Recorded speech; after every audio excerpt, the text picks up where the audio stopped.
Let's take it all back home here in Nigeria, where a study by Ernst & Young last year revealed that sustainable companies or organizations outperformed industry peers on gross profit, earnings before interest, depreciation, amortization, profit before tax metrics, across some 73% and 61% of the industries studied. But can businesses in Nigeria achieve sustainability despite the difficult operating environment? Let me talk to my guest here in the studio. Is Chukwuemeka Idam. Idam is a sustainability advocate and CEO at Zen Ideas. It's good to have you in the show. Good evening. Thanks for coming. Thanks for having me. When we talk about sustainability, so much about the environment, but I need to find out a few things. What is changing? What are the key challenges to sustainable business operations in Nigeria? And don't start with electricity. Oh no. So actually, awareness is one. Okay. A lot of people are not just aware the impact their business operations have on the environment. So they don't even just know about what to do sustainably to pursue their businesses in that fashion. Secondly, will be mindset. Even when they're aware, they now have, because they've done business a certain way for decades and it impacts their profit, they don't want to change that method. So mindset is key, and then funding is another factor as well, because funding affects people who now are aware, who now have the mindset, but still cannot afford to implement these practices. Mindset? Yeah. Why is that so important? Because sustainability at the core is design thinking, right? It's how to do things a certain way. You have to think about the 3 Ps: profits, planet, and people. It has to be a combination of these 3 at the center for you to have sustainability. And when you do think about that and effect that, then you have true sustainability. Sustainability is costly for businesses. Are there ways in which we can achieve it in very harsh, difficult environments? Can we make it simple? Less costs. Yes, there are 17 sustainable development goals. From all the way from number 1, poverty alleviation, to number 17, which is partnership for goals.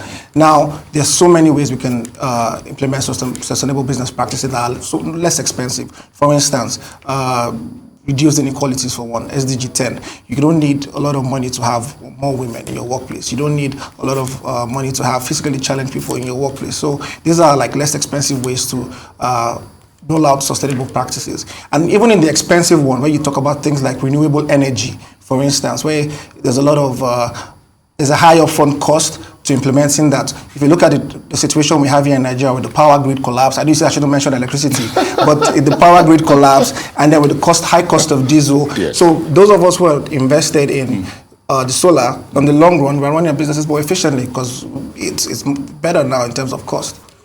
You are steps ahead of the curve. Okay, as a sustainability advocate, are there unsustainable practices that business owners need to review or stop? They need to step back and onboard new ones? Yeah, I just highlighted some. Pay gaps, for instance. Pay gaps in between the male and female gender. Like, that's why do we have pay gaps? That reduces productivity in the workplace, and also judging people based on physical challenges. There are a lot of smart, physically challenged people out there, and if we can have more inclusiveness, and then I believe we can run better sustainable operations. Do you think the government can help in any way? 100%. The quickest way to get things rolling is to actually have more policies in place. Recently, in 2021, after COP26, we had the Climate Act signed into law in 2021, and that has helped a lot. But we still need task forces to be implemented to follow up on these policies and make sure that they're being adhered to. Policies, in what area do you think we can improve policies? Just 1 or 2? Okay, so for instance, I believe that if we have policies around, I'm passionate about gender equality.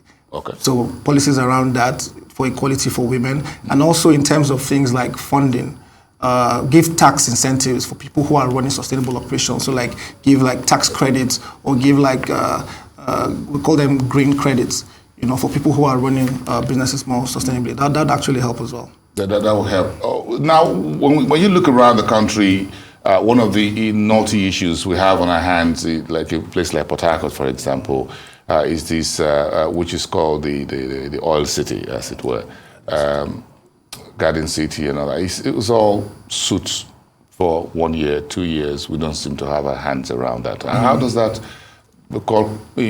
get into our sustainability for businesses around that, down there, for example? Okay, so I'd recently written an article on this for the Vanguard, and just to summarize it briefly, we need two things really to get that under control. We need increased government patrols of the areas to kind of stop this illegal refinery that's going on there. And then we need an increased awareness campaign. We need to educate people as to the long-term effect that these things are having on, on them, on their environment, and for the future generations coming after them. Sustainability with increasing vandalism and oil theft in the Niger Delta. Yeah. Do you think there's an end to it? Is there a way around it? Yeah, there's definitely a way around it. We just have to sit down and think about it. There has to be a comprehensive approach to it. It can't just be a reactive solution. It has to be proactive. So it has to be like a think tank that thinks about, okay, this is what is going on. Obviously, more employment has to come into place because a lot of people are unemployed in the region. Yeah. And that kind of feeds into the vandalism and all of that. Yes, for a place like Lagos, it's a different story. It's about flooding. In Lagos, we need proper waste disposal system in place. We need better city planning. For solid waste? Yeah, for solid waste. Because there was a study done in 2021 by PwC that says that in Nigeria, we generate 32 million tons of solid waste annually. That is a lot. Yeah, because we eat mostly solid food. Yeah, solid waste. Yeah, it is a lot. So we need to have proper disposable waste disposal channels, for this waste, and then recycling and all of that falls into that proper channel of waste disposal. Are you at Zen Ideas teaching businesses how to be sustainable? Well, we're just trying to be sustainable ourselves now, but eventually we plan to evolve into training. So what we do you do some advocacy as well? Oh yeah, I do that personally as well. And so we partner with the Nigerian Conservation Foundation through a partnership with them. We encourage tree planting because one of the key resources we use, because it's a furniture manufacturing company, one of the key resources we use is wood. So we encourage tree planting across the nation through the partnership with the Nigerian Conservation Foundation. Interesting. I'm going to sit down and listen to you more in a classroom one of these days. Thank you very much. Not with all these cameras and lights and what have you. It'll be interesting to listen to you. Thank you so much. Thank you very much. It's good to have you tonight. Chukwuemeka Idam, sustainability advocate and CEO at Zen Ideas.